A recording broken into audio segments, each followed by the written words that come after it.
नमस्कार, nation TV Bharat में आपका स्वागत है। मैं हूं सुमन। आइए आज की खास खबरों से कराती हूं रूबरू।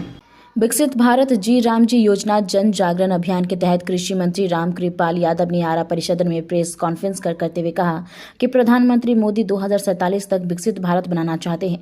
विकसित भारत के लिए विकसित गांव बनाना जरूरी है। इसी को ध्यान में रखते हुए मोदी सरकार ने मनरेगा के स्थान पर विकसित भारत गारंटी और रोजगार एवं आजीविका मिशन यानी कि विकसित भारत जी राम विधेयक 2025 को संसद से पास करवाया।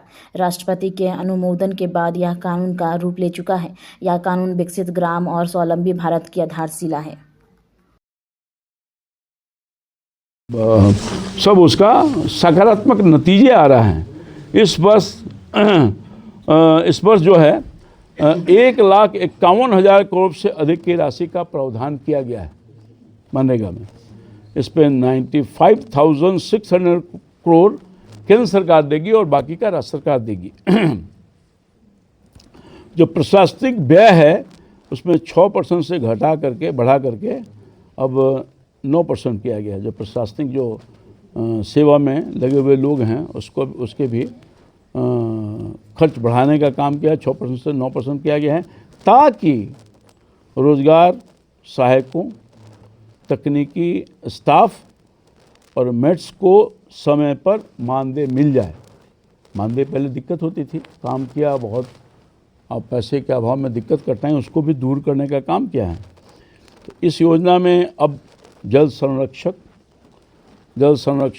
सड़क, स्कूल, आंगनबाड़ी भवन, अस्पताल, खेत, तालाब, चेक डैम, FPO संरचना, प्राकृतिक आपदा प्रबंधन जैसे भी ठोस कार्य होंगे। ये सब नए काम है जो इसमें व्यवस्था करने का काम किया गया है। ये योजना गाँव को आत्मनिर्भर और स्वावलंबी बनाने का ब्लूप्रिंट है। गांव को आत्मनिर्भर और स्वावलंबी बनाने का ब्लूप्रिंट है।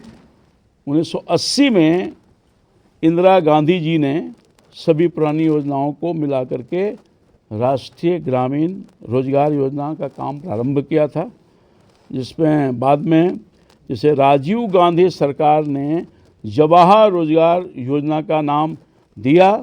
सोनिया मनमोहन जी की जब सरकार आई तो उसमें 26 साल के बाद 2006 में नरेगा किया और जिसमें 2009 में इसको बदल करके मनरेगा किया।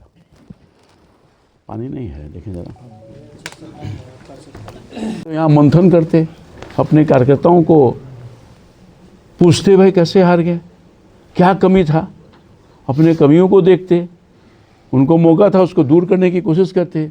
अभी नौजवान हैं तो ये सब काम कुछ नहीं किए।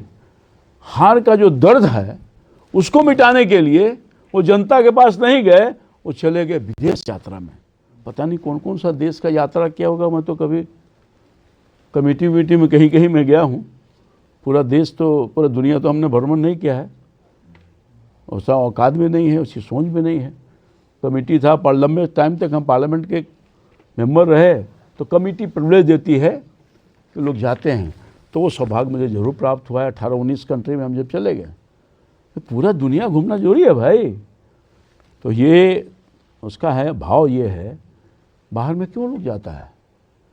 आराम करना था तो यहाँ भी तो बहुत है, अपने देश में नहीं है।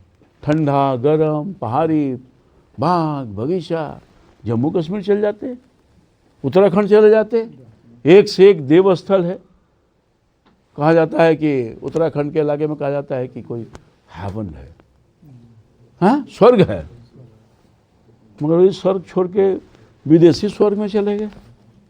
तो ये गंभीर नहीं है ये लोग, ये बिहार की जनता इनको निकाल चुकी है। आगे आने वाले दिन में जो स्थिति है और भी ये सुन पर आउट हो जाएंगे। मगर हमारी सरकार की प्रतिबद्धता है, देश की सरकार, मोदी जी की सरकार और नीतीश कुमार जी की संयुक्त से सरकार लगातार देश की चिंता कर रही है, देश के लोगों की चिंता कर रही है। और मैं समझता हूं कि हमारे प्रदेश के हमारे मुख्यमंत्री और मोदी जी संयुक्त से एनडीए की सरकार मजबूती के साथ काम कर रही है, लोगों के हित में काम कर रही है।